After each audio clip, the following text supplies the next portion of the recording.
আজকে ছিল আমার মার্শাল আর্টসের এক্সাম। তো সকাল সকাল আমি চলে গিয়েছি ইউনিভার্সিটি। দেখো কত রকমের ফুলের জন্যে আমাদের এই রবীন্দ্রভারতী বিশ্ববিদ্যালয় দেখো কত সুন্দর লাগছে, যেন নতুন রূপে সেজে উঠেছে। তারপর আমি তাড়াতাড়ি করে রেডি হয়ে গিয়েছি, কারণ 11:30 থেকে পরীক্ষা ছিল আর আমি পৌঁছেছি 10:30টায়।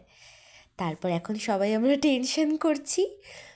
আর এই যে আমিও ফাইনালি আমার এক্সাম ডান। আর ভীষণ ভীষণ ভীষণ ভালো হয়েছে আমার এক্সাম। তাই এক্সাম হয়ে গেছে বলে আমার মুখে এত হাসি। আর তারপরে দেখো সবাই মিলে যাদের হয়নি তারা এখন টেনশন করছে।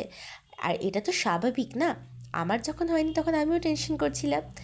তো তারপর আমি চলে গিয়েছি স্কলারশিপের ওখানে। আর হ্যাঁ, পরীক্ষার পরে কিন্তু দুটো ক্লাস হয়েছে। তারপর গিয়ে স্কলারশিপের ওখানে গিয়েছি, গিয়ে আমার স্কলারশিপের কিছু প্রসিডিওর ছিল সেগুলো করেছি। তারপর এই যে দেখো বিধ্বস্ত অবস্থা হয়ে গেছে আমার। এখন আমি বাড়ি ফিরছি। ভিডিওটা ভালো লাগলে লাইক, শেয়ার, কমেন্ট, সাবস্ক্রাইব করে দিও। ভালো থেকো, পাশে থেকো।